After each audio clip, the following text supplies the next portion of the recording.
যে বোর্ডের যে বৈঠক ছিল সল্ট লেকে, যেটার কথা ছিল আজকে, সেখান থেকে গুরুত্বপূর্ণ নোটিশ একটা কিন্তু ডাব্লিউবিজি বোর্ড তোমাদের সবাইকে কিন্তু দিয়েছে। ভিডিওটা প্রথম থেকে শেষ পর্যন্ত মন দিয়ে শোনো এবং তোমাদের বন্ধুদেরকে শেয়ার করো, তোমরা দেখলো, তার কারণ তারা যদি না জানতে পারে তাহলে তাদের হয়তো রেজাল্ট না আসতে পারে।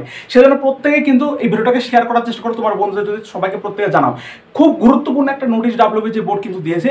তারা বলেছে যে প্রত্যেককেই কিন্তু তাদেরকে ক্যাটাগরিকে কিন্তু আবার রি-আপলোড করতে হবে, রি-আপডেট করতে হবে। কিভাবে করতে হবে সে সম্পর্কে আমি তোমাদের বলছি, এবং ডাব্লিউবিজি বোর্ড কবে রেজাল্ট আসতে পারে তারও একটা তোমাদের আইডিয়া তোমাদেরকে দিয়ে দিয়েছে, সেটা সম্পর্কে আমি তোমাদের বলছি। ঠিকভাবে ভালো করে মন দিয়ে শোনো।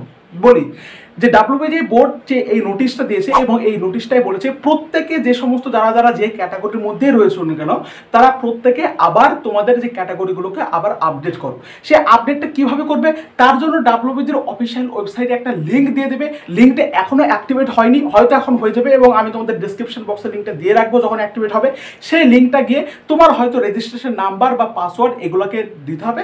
দেওয়ার পরে তোমার যে এইটা মানে তোমার যে ইনফরমেশন ফর্মটা সেটা কিন্তু চলে আসবে, এবং সেখানে তোমাকে আপডেট করতে হবে তোমার ক্যাটাগরি। তুমি যদি জেনারেল হও তাও একবার তোমাকে জেনারেল বলতে হবে, ওবিসি হলে ওবিসি ভালো করে বলতে হবে, এসসি এসটি হলে সেটা তোমাকে ভালো করে আর একবার রি-আপডেট করতে হবে।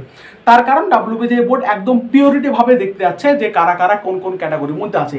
এবার যদি কেউ বদমাইশ করে জেনারেল থেকে এসসি ক্যাটাগরি দেয় এবং পরবর্তী ক্ষেত্রে যদি এসসি ক্যাটাগরি না দেখতে পাই তাহলে তাদের আরও অসুবিধা। তারা পরবর্তীতে ফিজিক্যাল ভেরিফিকেশনে গিয়ে আবার বাদ হয়ে যাবে, জেনারেল ক্যাটাগরি হিসেবে তাদেরকে আসতে হবে, এরকম হতে পারে। তাই এরকম বদমাইশ করার কোনো প্রয়োজন নেই। এবার অনেকে যদি ভাবে যে আমরা একটু ওবিসি বি ক্যাটাগরিটা দিই, ওবিসি এই ক্যাটাগরি দিই কিন্তু আমরা হচ্ছে ওবিসি বি এর মধ্যে পড়ি, তাহলেও কিন্তু অসুবিধা। বা যারা ওবিসি বাদ গেছো তারা যদি আবার বলো যে আমি ওবিসি ক্যাটাগরিটাই দিয়ে রাখি না, পরবর্তী ক্ষেত্রে দেখা যাবে তারা পরবর্তী ক্ষেত্রে যখন এনসিএল পাবে না তাহলে তোমাকে আবার সেই জেনারেলের মধ্যে ঢুকতে হবে। তো এই সমস্ত ভাবনা চিন্তা করে কোনো লাভ নেই, এই চালাকি ভাবনা চিন্তা করে লাভ নেই। যারা ওবিসি বাদ গিয়েছো তারা ওবিসি বাদ দিয়ে জেনারেল হিসাবে তোমরা তোমাদের আপডেট করো তোমাদের যে ক্যাটাগরিকে।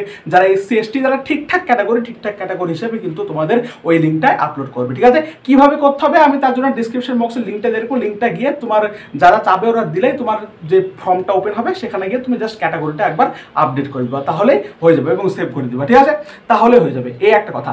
দ্বিতীয়ত ডাব্লিউবিজি বোর্ড বলে দিয়েছে এবং এই যে প্রসেসটা 2 তারিখ পর্যন্ত 12টা পর্যন্ত চলবে। 2 তারিখ, তার মানে 2 তারিখের আগে তোমাদের রেজাল্ট কোনো ক্রমে আসবে না।